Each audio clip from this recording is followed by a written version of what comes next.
Hello, everybody. I was waiting for you to do something around here. No, I'm kidding. Good morning, good afternoon, good evening, whenever you're listening to or watching this, or if you're live with us, it's noon, it's Thursday, and it's caucus time. Sorry. You started, so I figured it was my job to do that. Okay, whatever. Well, usually that's the lead-up. You say it's noon, it's Thursday, and then you look at me and It's I say noon, it's Thursday. it's caucus time. Okay. It's not the same. If we have to do it over, you robbed me. I'm sorry that I robbed you. At least I don't charge you taxes. That's just, worse theft. Blatant thievery. Blatant thievery. Oh boy. Welcome on into Unauthorized Caucus, everyone. It is a big week. There's a lot of stuff going on. Actually, next week, by the way, housekeeping, we're not going to have an episode next week. We'll be out in New Jersey. We've got Eagle Council going on, Eagle Council 53. Side note, if you're listening to this live, today is the final day to buy tickets for that before you can no longer put your name on the list. So head to eaglecouncil.com. If you're watching, buy your ticket now. If you can't make it, that's fine. There will be a lot of media around it, I'm assuming, but it's not the same as being there, and it certainly won't be the entire program. So if you can, and if you want to, get the tickets today. Otherwise, today, Thursday, August 8th, you're not going to make it. So we'll look forward to seeing you there if you're joining us. Otherwise, unauthorizedcaucus.com, get all the goodies. That's where we post our episodes every week. The podcast is there, all the show notes and the things. This is the new thing. It's our Substack. So you subscribe there, you'll get a notification. You don't get bombarded with multiple emails, just the one. You'll get our redacted stuff, which, it's all of our show notes that we have in preparation. And all the other things over there. Yeah. You'll get a notification, find our socials. You can subscribe to us on Rumble, YouTube, for as much as that's worth and as long as it lasts. X, Facebook. Yep, and we might have plans for the occasional actual article or essay on the Unauthorized Caucus Substack page. That's right. You do not want to miss that because we're not going to live stream an essay. That's not how essays work. No. So we've got ideas. After we get through Eagle Council and into the fall time, early fall, like late August, September, we've got some ideas that we'd like to expand that. If you've noticed, the Pro America Report is changing. Ed's program's gone to a Rumble show primarily, and then it comes out podcast and radio, all that afterwards. So there's a lot of different tweaking that's going on. Stay tuned. Make sure you're subscribed if you're not already, because there's good things. But this week has been, quiet, should we say? More so than previous weeks. Yeah, no, really. I mean, well, no one got almost assassinated or resigned, but it really actually hasn't been that quiet. Yeah. But there's two things we wanted to talk about today. We may keep this a little on the short side because we really do have council deadlines and we're working our way toward being in New Jersey. But two things, one of which is all over the news, but needs to be distilled maybe, talking about Tim Walz, Kamala Harris's VP choice. That, of course, this is just endlessly on your screens if you have 24/7 cable news turned on. If you do, I apologize. Turn it off. It's terrible. But we can actually get into a few of those things and what it really means. Cut through some of the clutter on both sides of the narrative because it's all narrative. It's all programming. We're going to talk about the truth. But another less known topic needs to be discussed this week. And one that may have vital implications. Should we start there or should we start with Tim Walz? Let's start with Tim Walz. And then move Let's in. save the other fun topic for a little bit later in the program. I love it when we tease people. It's exciting. It's like they haven't already read the description and know what we're about to talk about. Not like it's in the title or anything. Yeah, exactly. Well, Tim Walz, governor of Minnesota, did this surprise? This kind of part of me was surprised because I expected a more politically expedient choice for her this year. I don't think Tim Walz represents that. I'm not surprised that he's a raging leftist. I am surprised that it's not a more, palatable electoral thing that they would hook on to Kamala Harris to try to have, since she's the nominee now. Right. Like maybe somebody a little bit more moderate. Maybe somebody that's not, maybe a Democrat, a liberal, like an honest-to-God Democrat. Appearance of moderate. Yeah, but just like an honest-to-God Democrat that's not like a rabid leftist like he is. He's a freak. He is an absolute freak. Yeah. His opinions and governance has been wildly extreme on the left. You would have thought, and again, Josh Shapiro is not exactly what I'd call moderate. Neither is Andy Beshear in Kentucky or a few of the other names that were floated. But they're from battleground states or they're from more Midwestern areas or kind of the Rust Belt. There was some appeal, or at least perceived appeal, that could bring to Kamala Harris, the California liberal. Tim Walz is actually crazier than her, quite possibly. Yeah. I mean, that's a...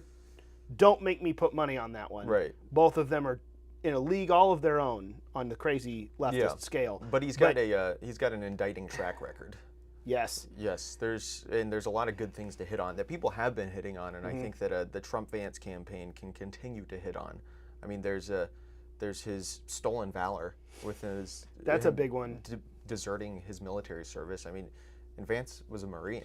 Oh, and see You that. know, So that's Right. a big difference right there. And this came out last week. So stolen valor. First of all, typically what we mean by that is someone misrepresenting themselves as having served when they didn't, or potentially misrepresenting their service. This is the latter, misrepresenting your service. Now, almost more than that, because it depends. When you go through, and I could play all the clips, but we're not going to play every single one of them.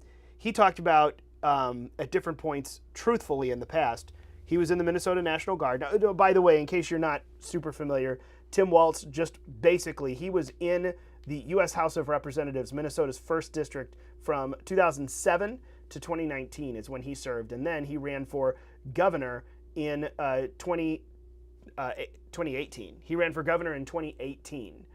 So he's been the governor of Minnesota since January of 2019, oversaw COVID and everything else, which, by the way, I saw a few people asking me that question. What do you mean he oversaw COVID? If I saw him in a gubernatorial debate in 2022, he was the incumbent. He's been there since 2019. So everything that happened in Minnesota, George Floyd era, burning down the cities of this pretty leftist state, that all hangs around his neck. A responsibility for it and for doing something or not, and all of the laws that happened around that. Tim Walz was the governor of Minnesota during this time. So that's a kind of a background. He's been a public figure for a while. But before then, he served in the Minnesota State Guard from about 1981 all the way through 2005. But when he left, and why he left, or suspiciously why he left, that's the key that we're talking about here. Because he's given, I'm not some crazy anti-gunner, and I know what it is, and the weapons of war that I carried, right. in the Middle East are exactly what he said. I forgot, but it made it sound like he went into a combat Right. zone. Well, we shouldn't. People shouldn't be allowed to have the weapons that I used in war. That's right. And Vance was like, "What weapons did What you use war? in war?" Which it turns out he was, in fact, with the Minnesota National Guard. He was part of a field artillery regiment, and the field artillery regiment, they had security apparently that they provided on a deployment that at least one deployment that he served on, between Turkey to England and all across Europe. He was in Italy. So that doesn't diminish his service. He served, and he deployed, but it wasn't exactly a combat zone. Right. Which is very much what he is. I don't think he's actually said, I'm a combat veteran. Right. But it's been pretty close, and it misrepresents. But and bottom line though, he left his unit, walked out, and there's a few videotapes too of guys from his unit talking about this. He left when it was well known that they were about to be deployed to Iraq. The letter had been circulated, the information was known, and that's when he chose to leave. And a lot of his guys are saying a senior non-commissioned officer, sergeant, corporal, that structure before you get to the officers, lieutenant or ensign, and on up. Senior NCOs don't just leave at this timing. It's uncommon at cowardly. best. It's cowardly at worst. It's uncommon at best. Very suspicious. And he left, and it was pretty well known that they were about to ship out to Iraq. Right. So now we're into the realm of not draft dodger, but deployment dodger. Right. We've seen that before, and it doesn't ever go well for a presidential candidate. Oh, it did for Bill Clinton, but Yeah. John Kerry, not so much. Right. And John Kerry, you'll all remember, faced who? Chris LaCivita, who is Trump's campaign manager at the moment. Yeah. Chris LaCivita was behind the Swift Boat Kerry ads, which I think were a big part of tanking John Kerry's credibility on his war record, Yeah. quote unquote. So I think they have a good idea of how to hit him, which is why Trump truthed out, "Thank you!" right after Kamala announced who she picked for a running mate. You want what? I've heard a lot of nicknames this week, but what? That's a new one. Kamala. Kamala? That's what Trump is calling her now. Kamala? Kamala. Kamala With a B. with a B. Kamala. Why are we saying Kamala? Because it's funny. Okay. It's I've kind seen of like saying Kamila Obungo. and a few others. Obungo. Okay. Yeah. Well, so here's the thing: the deployment dodger, that's going to strike a chord with a lot of people. That doesn't play well with anyone across the political spectrum, except maybe the most rabid leftists who don't want there to be a military. But then they hate him for being in the military, perhaps. So who knows? It's just you can't win with that side. It's called cognitive dissonance. Yes, it is. It is called cognitive dissonance. There is one though. Specifically, I saw a clip that I don't know if I could say it. Tim Walz does not believe in free speech. and he did serve as a governor through the COVID era. So I think, not only all of these millstones already of Minnesota burning, which, by the way, what was it, Build Back Better, now has been turned in the Trump campaign, Burn Back Better, and they've got Harris and Walz standing in front of the burning Arby's in Minnesota. And, right. Fists raised for BLM versus Trump's fist raised. There's a lot of comparisons that are going to be very sharp. But he does not believe in free speech under certain circumstances. Did you see this clip? No. No? Okay, let me get this rocking and rolling here because this is a biggie, I think. I think we need to push back on this. There's no guarantee to free speech on misinformation or hate speech, and especially around our democracy. Is it going? It did. Hold on. We didn't hear that. Mason did not hear it. Let me replay it. It's playing for the viewers. I know, you all heard it. Yeah. Hold on a second. Let me hit this again real quick. Yeah, I know, okay. Play. Oh, for crying out loud. Hold on, we'll do this one more time so Mason can hear it. I could just lip read if it comes down to You it. could just lip read. I don't want to make you lip read a communist. I think we need to push back on this. There's no guarantee to free speech on misinformation or hate speech, and especially around our democracy. There you go. There is no misinformation on hate. There is no free speech on misinformation or hate speech when it comes to our democracy. Free speech literally exists to protect the fringy stuff that is outside the mainstream, which is why I reject the premise of hate speech altogether. There is no. Now, there are threats. There's already legal consequences for threats, for disruptive behavior. You're not allowed by code or by law already to stand up in a movie theater and yell fire and cause public chaos and disturbance. You're not allowed to threaten someone's life and get away with it. Those things aren't covered by free speech before the concept of hate speech ever hit the market. Right. Those exist. But otherwise, that's exactly why free speech is there.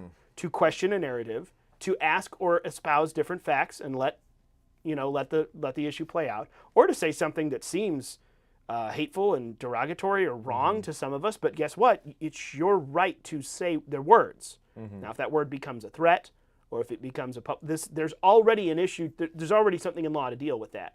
Right.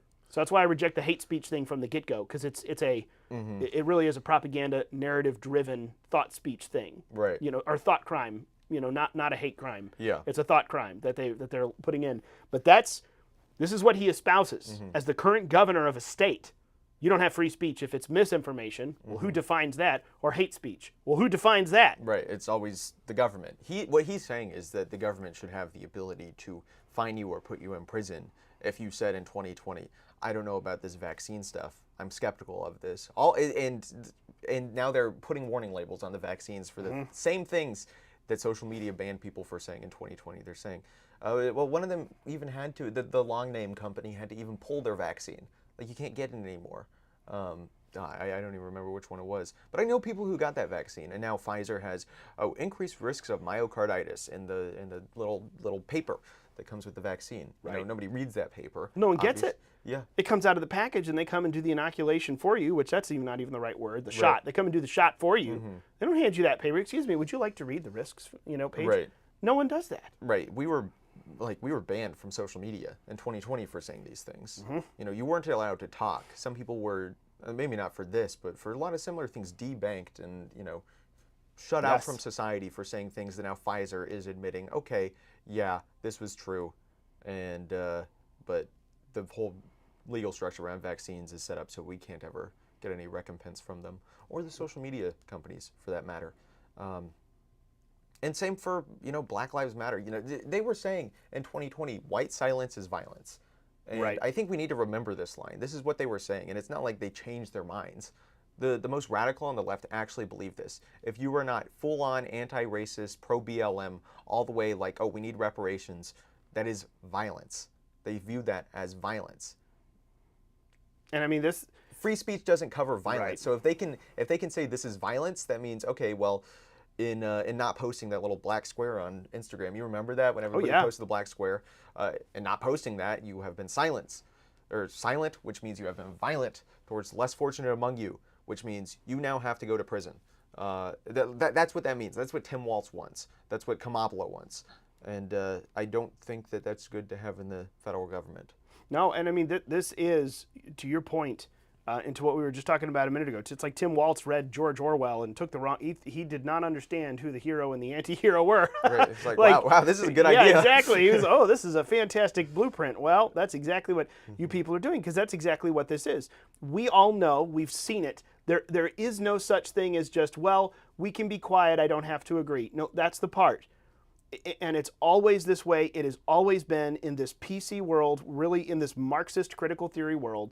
The progression is we just want to be left alone, but that's never it. Well, we just want to be accepted. I need you to not do anything against us, but that's never it. Well, now you need to accept us, and if not, you just need to be quiet. Well, that's never it. Now you have to embrace us and agree with us verbally. You're not allowed to be quiet. It always progresses every single time. And that's exactly what he is espousing. It's the farthest left admission right now in public you can get of exactly how this propaganda machine works. You must agree with and repeat what we say, or you're out. You can't even be silent. And that it kind of sounds like the beginning, oh, well, you just can't say these things. No. It very quickly becomes, well, you have to say these things. Right. That's where it always goes. This represents literally the most radical of the left that they could find, and they coupled him with Kamala Harris. It really is. There's a track record that's going to have to be talked about here, and you and I and Mason, we're going to have to discuss what this means for America. If this is even an option on the table, it's very deadly. Right. Very deadly. So I know that they're talking ad nauseum on the news, but we need to understand very specifically some of the key things that make him, in my mind, ineligible to be in government at all. Yeah. And this is my ideal government. I know how it works now. We have a lot of work to do, but there's a lot of reality. There's a lot of, what's Ed say? There's a lot of there. I mean, that's not just Ed. There's a lot of there. Right. And we need to be doing well, not just talking about why Tim Walz is so bad, blah, blah, blah. No.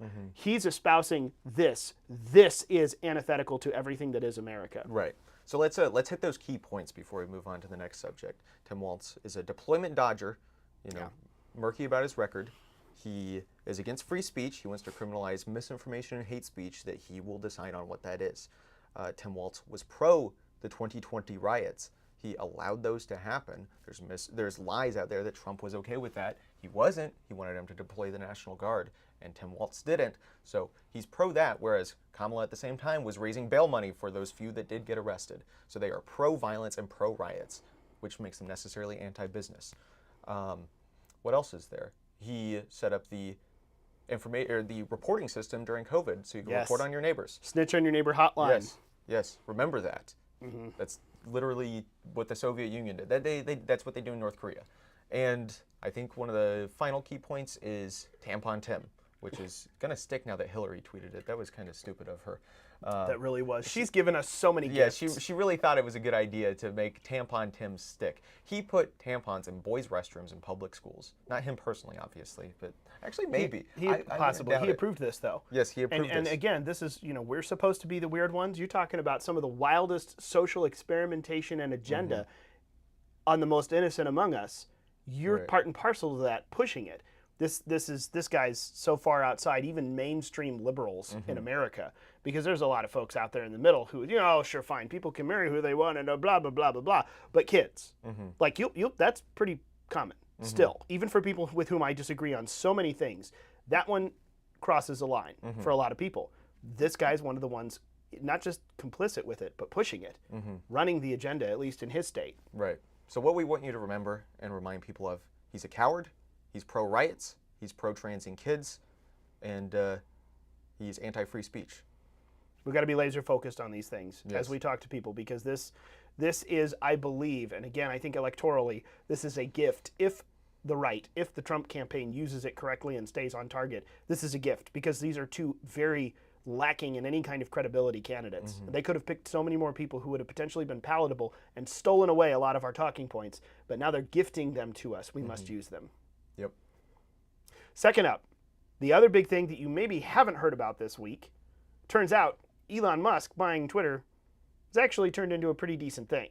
Because what we wondered for a while, is Elon Musk all that, or is this just a business deal and we're going to get thrown under the bus because he doesn't really have a commitment to free speech? I don't know about the free speech part, but Elon definitely has, I would say at this point, a commitment to destroying the establishment of big tech. Well, Or at least breaking up the monopoly. He wants to destroy wokeness. Yes. And he recognizes that wokeness festers here. Yes, and actually, I will say, any doubts that, if I had any doubts left about Elon Musk's true believer status in at least some of our concerns on the right, his interview with Jordan Peterson was very long, but very good. It had one key point, though. He talked about his son, who he lost to what he calls the woke mind virus, and how literally the left, the woke agenda, they killed his son and replaced him with someone who has rejected his entire reality, who I am, who I'm related to, my family, my father, everything. You can tell the real hurt that is there. He understands now what's being done to people, to families, to children.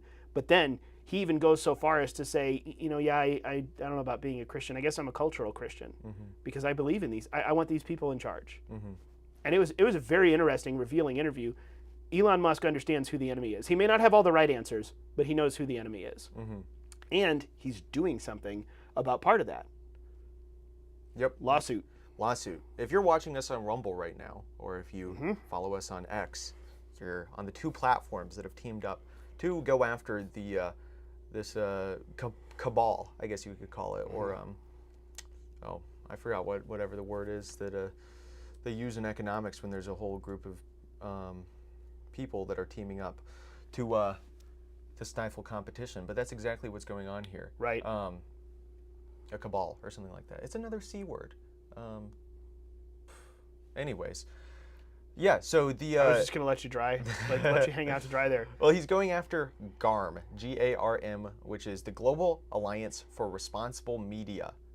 And this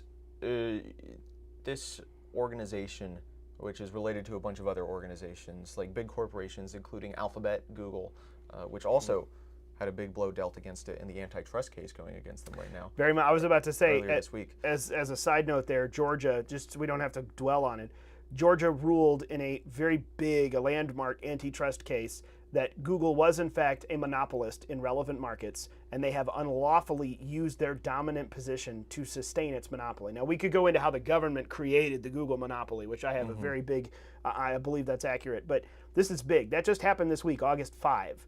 A U.S. Department of Justice lengthy battle and a coalition of state attorneys general. This is big. Google has been now labeled officially by a federal judge a monopoly that has unlawfully used its dominant position to sustain itself as a monopoly. This is big. What it means, what gets done about it, I don't know. But the fact that it's been recognized that way officially for the first time, you could go into this case more, but that's big top line. That gives us a big baddie officially labeled so by a federal court as a monopoly, and an unlawful one at that. So now what do we do from here? Yeah. So to read Linda Yaccarino posted an article on X.com that Musk reposted. I don't exactly know what her position is in X, but she works for X. She's the CEO. Oh, she is. She is, and actually, she posted a little video. It's just a couple of minutes long. Do we want her to explain it and not us? Go. Let's have her explain it and not us, and then we'll come back and give you a few bits of commentary, and we'll go from there. Hey, everybody. I was shocked by the evidence uncovered by the House Judiciary Committee that a group of companies organized a systematic illegal boycott against X. It is just wrong, and that is why we are taking action. Today, we filed an antitrust lawsuit against the Global Alliance for Responsible Media, 4 of its key members, and the World Federation of Advertisers. These organizations targeted our company and you, our users. The evidence and facts are on our side. They conspired to boycott X, which threatens our ability to thrive in the future. That puts your global town square, the one place that you can express yourself freely and openly, at long-term risk. People are hurt when the marketplace of ideas is constricted. No small group of people should be able to monopolize what gets monetized.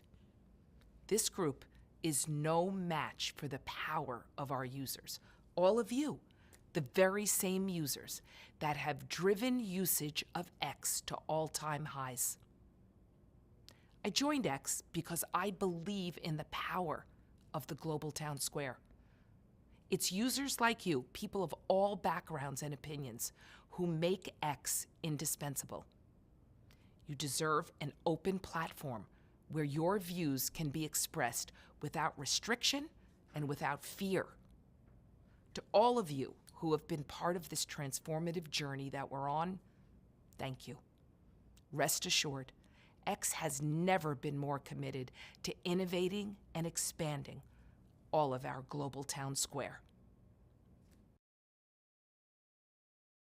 Oh, so there you go. I mean, this is, and make no mistake, she's no conservative. She came out of, didn't she come out of like news media somewhere? I forget exactly where. No, or if it was maybe the publishing side, I forget. Not sure. She came out of the media world. She's no conservative. But what I see here, and I mean, you could always just say, oh, she's a mouthpiece. She doesn't believe it. I don't know, but she's saying it. She's saying it. What they're talking about, though, going after the GARM, the Global Alliance for Responsible Media, this is the specific censorship attack of advertisers from the advertising end trying to pull down and destroy markets like X, who decide to revoke this whole, and as we've gone into with Meta and Facebook, government, DOJ, FBI, kind of massaging here's what we would really like you all to censor and shadow and not talk about, flag, put a warning, all of that stuff. When Elon says, yeah, we're not going to do that anymore, which of course he's not just free speech. They have their limits too, and he talks about throttling people and different things. Mm-hmm. Still, open it up a little bit and just say, no, I'm not going to do that. The GARM world of businesses immediately moved into the advertisement threats against Elon Musk and X. And that's specific. This is what this is going after. Mm-hmm. So it's, they're not necessarily, I say, suing Google. They're not suing Google directly, but they really are going after some of the big boys that brought in the advertising dollars of, if you're not going to say or restrict what we do or don't think you should say or restrict, mm-hmm. then we're going to hit you with advertisers, leaving, disappearing, this and that. And the coordinated way in which it happened, that's basically what this is coming down about, and leaving that marketplace open. Yeah. So Elon tweeted as soon as it was out, he tweeted the open letter from their CEO, and he said, we tried peace for 2 years, now it is war.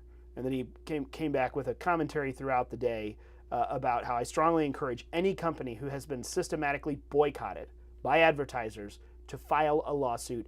There may also be criminal liability via the RICO Act. So, I mean, this is one of the big reasons why I think big tech, other large corporations didn't want Elon Musk taking over X. And even then they tried to take the platform down, because this leads to even the slightest shred of transparency and accountability comes, and their whole world gets revealed. Mm-hmm. And that's what's happening. Yeah. So I now realize why I thought that they were suing Google. It's because, Elon and Chris Pavlovsky, the CEO of Rumble, are teaming up on this. So, and what Chris posted on X yesterday, or 2 days ago, is mm-hmm. Google just found out that they can rig the search market to exclude their can't rig the search market to exclude their competitors anymore, and soon a cabal of advertisers and agencies will find out they can't arbitrarily engineer a boycott of Rumble and X. We've joined X to sue them, so I took that to mean they were suing Google. Well, and which kind of, I mean, come on, Alphabet is one of the big parts of the Global Alliance of responsible media. Mm-hmm. Google is the big baddie here. Google just got hit with the antitrust ruling this week. Mm-hmm. Google is the front man, boogeyman, but there's so many more behind it. So total moment of pure honesty, I put that X was suing Google because of clicks and views and hits, and that's fine, because it's not untrue, even though it is a little bit more specific than that. Google will play into things. Google will absolutely play into things. So, I mean, a couple of things. This tells me that Elon Musk really is a believer in accountability and free speech, mm-hmm. at least to a good extent. Maybe not identical to you and me. Obviously doesn't have all the mm-hmm. same beliefs as you and me, but these ones I think are genuinely held, because they're now entering a very expensive endeavor mm-hmm. to hold people accountable, who, to his point, used advertiser boycotts to try to destroy marketplaces that wanted to open up mm-hmm. when it came to COVID and the woke agenda and a few things. You wanted to open up? No, we're going to mm-hmm. target you with boycotts and shut you down or make you bend the knee. Elon didn't bend the knee, and now he's suing them to make more of it public. Well, he's and wow. I don't think it's purely ideological either. I mean, I think Elon is a fantastic businessman. Right. That has good instincts and is always determined to get his way and to accomplish what he wants to accomplish. Because I remember a few months ago, or maybe about a year ago, after he had first bought X, that he had the interview where he was like, F the advertisers, F Disney, or whatever he said. Yeah. And everybody was like, oh my goodness, how can he say this? Like, they're going to leave his website. But he didn't focus on appealing to the advertisers. He focused on making a website that was appealing to the advertisers by creating the best market to advertise on. Right. Which is why all these people that initially left came crawling back. But those ones bound up in GARM were thinking, okay, well, we all have this agreement, and so if we have this non-compete agreement with one another in this like advertising space, because think about it this way: if you got two companies and one is like, I'm not going to advertise on X, you think, okay, well then that's more ad space for me to get on X. But if they both agree with one another, then what's going to happen is that word is just on the tip of my tongue. I'm still hung up on that word. Whatever it is, when companies get together and monopolize together, it's often to raise prices. Holy crap. Anyways. And you're not looking for the word cabal. Not looking for the word cabal. Okay. Well, as you're talking, I can double check us here. You're completely well. Let me say this. Have you already done a basic? Did you go to thesaurus.com? Did you try Cabal and Thesaurus.com? No, I've been on the live stream. Okay, I'm gonna figure it out. Well, let me say, while you figure it out, because we're going to wind it down here, let me say this. I agree with you that I don't know if really this is ideological for Elon Musk. It's a business thing. Let me say, though, his business senses are free market in this way. No, I'm going to do what I think is best and profitable. Stop telling me what to do. I don't want to participate in your quid pro quo favor service with the government, because if I behave like a good boy, you'll give me my slice of the pie. I will take the slice that I want, thank you very much. Go away. That kind of free market economics, it is ideological for some of us. And that's what he chooses to participate in. So this may not be some sort of ideological pro-free speech movement for him, but I would tend to say his commitment to the marketplace that he wants, which is, I'm going to prove I'm better than everyone else. Cartel! Yes. Oh, I didn't know what you were going for. Yeah. Okay, I would have cabal, cartel. That's the term in economics. Okay, that's the economic term specifically. Okay, see, I don't have the economics background, so I wouldn't have thought of that word specifically. But there you go. Yeah, sure. Cartel. I didn't totally even find knew it that. on the internet. It just came totally back to me. knew that. But no, I would tend to say it may not be ideological for him per se. It's a market-based thing. But his version of market economics and entrepreneurship and the innovation side of, no, I will do it. I'm not going to play your game. That's pretty purely American to me in a certain sense, and it is part of our ideology as Americans. That kind of market system, I think. So, looking at it, I mean, it's a I think that's a big deal. That this is a big deal. That tells me there's more than I would have sometimes maybe doubted that this commitment to the idea of free speech, free markets, but it's apparently there. So this has just begun. Not a whole lot more to talk about, but there you go. Elon Musk suing not just Google, but a whole alliance of people, the Global Association, Global Alliance for Responsible Media, GARM. GARM, not Garmin. Don't throw your, well, you can because it's connected to a satellite. If you want to throw out your GPS, you can, but it's not Garmin. GARM. There you go. So I think that's about it for today. Yeah. Well, let's talk real quick and remind you folks, first of all, go to unauthorizedcaucus.com, subscribe to the Substack, subscribe to our Rumble. You will get it. You'll get the notifications, everything you want. But, of course, don't forget to go to our wonderful sponsor. We usually do it midway through, but this is a short episode today. TRexInc.com is where you can get great apparel, great mugs, lots of stuff in the pipeline coming down. Someone's just in the Rumble chat talking about their awesome t-shirt they got from them. I've been wearing my T-Rex Inc. t-shirts, loving it. Go to TRexInc.com. Use Caucus30 as your promo code. You will get the biggest savings that you could possibly get across their site, and it lets them know that we sent you and thanks them for supporting Unauthorized Caucus. We appreciate them so much for sponsoring the program and for letting us come to you each and every week. Like we've said, we have lots of plans for different things, bigger and better, because as the marketplaces just continues to be saturated by news and by headlines. We need truth out of that information more than ever, and that requires an opportunity to talk to people like us who we get our heads in this every day, but also we can then all talk together and distill this down. But what's that mean? Like, I know I don't like Tim Walz or Kamala Harris, but how do I tell that to people? We can talk about that here, and we can talk about that here because T-Rex Inc. supports us and make sure that we can do it every single week. Thank them. Go to trexinc.com. Use Caucus 30 and get yourself some cool stuff. Some very cool swag. It's some very, very cool swag because they really are. It's pretty killer. Their shirts have gotten so much cool notice. The Legend shirt with Trump fist in the air, the Teddy Roosevelt shirt. I had someone buy the shirt the other day when they saw it. They got on and bought it right then, and I was like, yeah, they're sponsor of a podcast I'm on. Here they are. I'm going to go get one, and the order went through right there because they thought it was just so awesome. It really and is. Even in the live chat, one of our viewers is talking about how she is wearing her Secret Service Training Department shirt today. Oh my gosh, I love that. The cow on the roof. If there was ever something just fantastically stupid that turned into a meme that was amazing, it was that. Yep. The cow on the roof. Oh boy. Well, there you go. That is it for us for today. Go to unauthorizedcaucus.com. Go to trexinc.com. Say thanks with the promo code Caucus30. Subscribe. Like, share, send it along to people. Hit the green button. Hit the green button, the big green button on Rumble, on the big green awesome monster of truth and free speech. And then I guess keep an eye out next week. No episode, no live stream necessarily, but you never know what we might do. We might get a wild hair while we're sitting out in New Jersey at the conference. So you want to make sure you're subscribed at unauthorizedcaucus.com because you never know when we're going to do something wild. So until then, we'll talk to you in 2 weeks, maybe next week. Hint, hint. In 2 weeks. It'll be Thursday. It'll be noon. It'll be caucus time. Have a good week, everybody.